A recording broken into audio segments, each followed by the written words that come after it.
Hello दोस्तों, स्वागत है आप सभी का एक और नए वीडियो में। मैं हूं आपका दोस्त हेमंत। दोस्तों, आज की इस वीडियो में हम इस सेंसुई कंपनी के सीआरटी टीवी को रिपेयर कर रहे हैं। हालांकि इसके अंदर में चाइनीज किट लगा हुआ है। तो दोस्तों, इस टीवी में बहुत ही खतरनाक फॉल्ट है। इसका फॉल्ट को मैं ठीक करते करते परेशान हो गया हूं। और फिलहाल यहाँ पर आप देख सकते हैं, ये जो डायोड है, ये डायोड इसमें से खराब हुआ है। ये जो डायोड है 110 वोल्ट सप्लाई और 24 वोल्ट सप्लाई का डायोड है। ये बारी बारी से अपने आप शॉर्ट हो जा रहा है। कभी 110 वोल्ट सप्लाई का डायोड शॉर्ट हो जा रहा है, तो कभी 24 वोल्ट सप्लाई का डायोड शॉर्ट हो जा रहा है। तो इसको कैसे हम रिपेयर करेंगे, आखिर क्यों हो रहा है, ये सभी आपको इस वीडियो में देखने को मिलेगा। और अभी तक मेरे चैनल को जिसने सब्सक्राइब नहीं किया दोस्तों, सब्सक्राइब कर लो, क्योंकि इस वीडियो में मैं बहुत ही अच्छा इन्फॉर्मेशन देने वाला हूं जो आपके बहुत काम आएगा। बहुत ही इंटरेस्टिंग फॉल्ट है जिसको आपको ढूंढने में काफी समय लगेगा। इस वीडियो को देखने के बाद आपका समय बचेगा और जल्दी से इस फॉल्ट को आप ठीक कर सकते हो। तो देखिए दोस्तों, ये टीवी का किट है। तो इसमें हमने क्या क्या काम किया है मैं आपको बताऊंगा, और इसमें फॉल्ट क्या है वो भी बता देता हूं दोस्तों। ये टीवी दोस्तों कुछ देर सही चलता है और थोड़ी देर चलने के बाद, आधा घंटा या 1 घंटा चलने के बाद, इसका हॉरिजॉन्टल आउटपुट सेक्शन में जो सप्लाई जाता है 110 वोल्ट सप्लाई का, उसका डायोड शॉर्ट हो जाता है। और उसको चेंज करने के बाद, अच्छा एम्पेयर का वहाँ पे डायोड लगाने के बाद, कुछ देर के बाद वर्टिकल सप्लाई के लिए जो डायोड लगा है 24 वोल्ट का सप्लाई, वो वाला डायोड शॉर्ट हो जाता है। मतलब बारी बारी से एक बार हॉरिजॉन्टल सप्लाई वाला जो 110 वोल्ट की सप्लाई वाला डायोड शॉर्ट होता है और एक बार 24 वोल्ट सप्लाई वाला डायोड शॉर्ट होता है। तो दोस्तों, ये फॉल्ट कहाँ से आ रहा है और क्यों आ रहा है, इस सब को समझने के लिए वीडियो को लास्ट तक देखिए और वीडियो को अभी से लाइक कर दीजिए।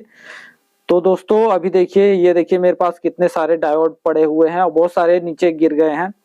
तो ये 110 वोल्ट सप्लाई और 24 वोल्ट की सप्लाई वाला डायोड बारी बारी से शॉर्ट हो जा रहा है। कभी ये वाला शॉर्ट हो रहा है, कभी वो वाला शॉर्ट हो रहा है।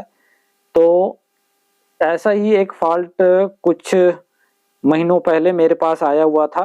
तो उसको मैंने रिपेयर किया था, सक्सेसफुली रिपेयर किया था। लेकिन उसको मैंने कैसे रिपेयर किया था ये भी आपको बता देता हूं, लेकिन इस वीडियो में उससे अलग फॉल्ट है। लेकिन पहले मैं आपको बता देता हूं कि उस फॉल्ट को मैंने कैसे रिपेयर किया था। तो उस फॉल्ट में दोस्तों, मैंने 110 वोल्ट सप्लाई और वर्टिकल आईसी का जो डायोड शॉर्ट हो रहा था, दोनों सप्लाई का जो डायोड शॉर्ट हो रहा था, तो उसमें मैंने क्या किया था, वर्टिकल का आईसी चेंज कर दिया था और हॉरिजॉन्टल का जो आउटपुट ट्रांजिस्टर और ईएसटी चेंज कर दिया था। लेकिन फिर भी वो प्रॉब्लम सॉल्व नहीं हुआ। 110 वोल्ट का सप्लाई अगर शॉर्ट हो रहा है या 24 वोल्ट की सप्लाई अगर शॉर्ट हो रहा है, तो उससे जो जुड़े हुए कंपोनेंट्स उनको मैंने चेक किया, तो शॉर्टिंग तो कहीं दिखा नहीं रहा था। लेकिन कुछ देर चलने के बाद डायोड शॉर्ट हो रहा था। तो डायोड का एम्पेयर भी मैंने अच्छा लगा दिया, अच्छी क्वालिटी का डायोड लगा दिया, फिर भी वही प्रॉब्लम। फिर उसके बाद मैंने क्या किया, इसका योग कॉइल वगैरह भी चेक किया, पिक्चर ट्यूब को चेक किया, कहीं से स्पार्किंग तो नहीं हो रहा, कुछ तो नहीं हो रहा, कुछ भी प्रॉब्लम नहीं हो रहा था दोस्तों। और उसके बाद मैंने इसमें मॉड्यूल लगा दिया इसका। मैंने सोचा इसके पावर सप्लाई में कोई दिक्कत हो रहा है, जिसके वजह से मैंने उसमें एक मॉड्यूल टेस्ट करने के लिए लगा दिया। लेकिन मेरे मॉड्यूल लगाने के बाद भी ये प्रॉब्लम सॉल्व नहीं हुआ। कभी 110 वोल्ट की सप्लाई का डायोड उड़ता, कभी वर्टिकल आईसी की सप्लाई का डायोड उड़ जाता। और मैंने वैसे ही वर्टिकल आईसी, ईएसटी, आउटपुट का ट्रांजिस्टर सब कुछ चेक कर लिया था और पिक्चर ट्यूब को भी चेक कर लिया था दोस्तों। दूसरे पिक्चर ट्यूब में लगा के, पिक्चर ट्यूब और योग को भी दूसरे टीवी में, मतलब इस किट को दूसरे टीवी में लगा के चेक कर लिया था उस किट को, फिर भी सेम प्रॉब्लम आ रहा था। उसके बाद मैंने मॉड्यूल भी चेंज कर लिया था, फिर भी वही प्रॉब्लम आ रहा था। फिर मैंने क्या किया दोस्तों, उसका जो एसएमपीएस ट्रांसफार्मर है उसको चेंज किया। तो देख सकते हो यहाँ पर एक एसएमपीएस ट्रांसफार्मर लगा है, सेम ऐसा ही उस पर लगा हुआ था। तो उसको मैंने चेंज किया तो प्रॉब्लम मेरा ठीक हो गया। क्योंकि 110 वोल्ट सप्लाई और 24 वोल्ट सप्लाई दोनों एक ही जगह पे होते हैं, लगभग आसपास में ही होते हैं। और उसकी जो वाइंडिंग है, दोनों वाइंडिंग आपस में शॉर्ट हो रहा था। तो कभी आउटपुट का सप्लाई वाला जो 110 वोल्ट सप्लाई का डायोड उड़ता था, कभी वर्टिकल आईसी का 24 वोल्ट वाला सप्लाई वाला डायोड उड़ जाता था, उसमें भी सेम प्रॉब्लम था। तो वो फॉल्ट था, एसएमपीएस ट्रांसफार्मर की वजह से वो फॉल्ट था। तो इस बार भी मैंने क्या किया दोस्तों, उसमें एसएमपीएस ट्रांसफार्मर लगा के देखा, मॉड्यूल लगा के भी देखा, लेकिन प्रॉब्लम ठीक नहीं हुआ। उसके बाद दोस्तों मैंने अच्छे से अच्छे डायोड लगाए, फिर भी वो काम नहीं आया। उसके बाद मैंने वर्टिकल का आईसी चेंज किया, फिर भी प्रॉब्लम मेरा सॉल्व नहीं हुआ। इस बार भी मैंने दूसरे पिक्चर ट्यूब के साथ इसको लगा के देखा, तब भी इसमें प्रॉब्लम नहीं जा रहा था। उसके बाद मैंने इसमें क्या काम किया है वो आपको मैं अभी दिखाता हूँ। ये देखिए, ये ईएसटी पड़ा हुआ है जो इसमें लगा हुआ था, तो उस ईएसटी को मैंने निकाल दिया है और यहाँ पर एक नया ईएसटी लगाया हुआ है। अभी इसका क्या रिजल्ट मिलेगा ये मेरे को पता नहीं है। फिलहाल अभी तक जो मैंने इसमें काम किया था वो मैंने आपको बता दिया। अब आगे क्या होगा ये मेरे को नहीं पता है, तो आप भी देखिए ये फॉल्ट मेरा सही होता है कि नहीं होता, या फिर और कुछ इसमें कुछ रहस्यमय चीज इसमें खराब है। तो सब कुछ इस वीडियो में आपको दिखाएंगे, तो वीडियो के साथ बने रहिए और वीडियो को लाइक और शेयर जरूर कीजिए।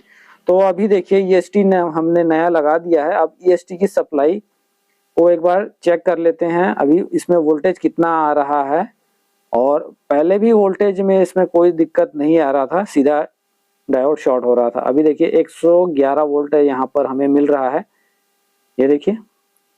और यहाँ पर जो वर्टिकल सप्लाई के लिए 27 वोल्ट मिल रहा है, कोई दिक्कत नहीं है दोस्तों वोल्टेज में। और यहाँ पर ये जो 9.7 वोल्ट मिल रहा है, 10 या 12 वोल्ट मिल जाए तो सही हो जाता है। और ये 15 वोल्ट मिल रहा है साउंड आईसी के लिए। और इसके जो रेगुलेटर्स हैं 5 वोल्ट और 8 वोल्ट के, वो सही काम कर रहे हैं। यहाँ पर देखिए 5 वोल्ट 4.7 वोल्ट आउटपुट हो रहा है, कोई दिक्कत नहीं इसमें। 7.8 इसमें आउट हो रहा है आउट वोल्ट की सप्लाई में। और ये ट्यूनर पर देखिए 5 वोल्ट सप्लाई यहाँ पर आ रहा है 4.7। और ये सीआरटी बेस के लिए 177 वोल्ट बन रहा है। सब कुछ ऐसा इसमें बन रहा है। और पुराने वाली ईएसटी में भी सेम यही चीज बनता रहता है, लेकिन क्या होता है उसमें आधा घंटे के बाद ये शॉर्ट हो जाता है। तो देखते हैं इसको अभी चला के 1-2 घंटे चला के देख लेते हैं, फिर आपको रिजल्ट बताएंगे। दोस्तों 2 घंटे चलाने के बाद इसका रिजल्ट बिल्कुल सही मिला है। एक भी डायोड अभी तक शॉर्ट नहीं हुआ, नहीं तो अभी तक बहुत सारे डायोड शॉर्ट हो जाते। तो दोस्तों ये टीवी बिल्कुल सही हो चुका है। तो इस तरह का फॉल्ट अगर आपके टीवी में आए तो इस वीडियो को देख के आप इससे इंफॉर्मेशन ले सकते हैं, जानकारी ले सकते हैं कि कैसे रिपेयर करना है। तो दोस्तों ये वीडियो आपको कैसा लगा कमेंट करके मुझे ज़रूर बताइए। वीडियो अच्छा लगा हो तो लाइक और शेयर ज़रूर कीजिए, और चैनल पे नए या पुराने हो चैनल को सब्सक्राइब करके ज़रूर रखिए दोस्तों, ताकि इस तरह के वीडियोस आपको सबसे पहले देखने को मिलते रहें। तो दोस्तों मिलते हैं नेक्स्ट वीडियो में, तब तक के लिए जय हिंद जय भारत।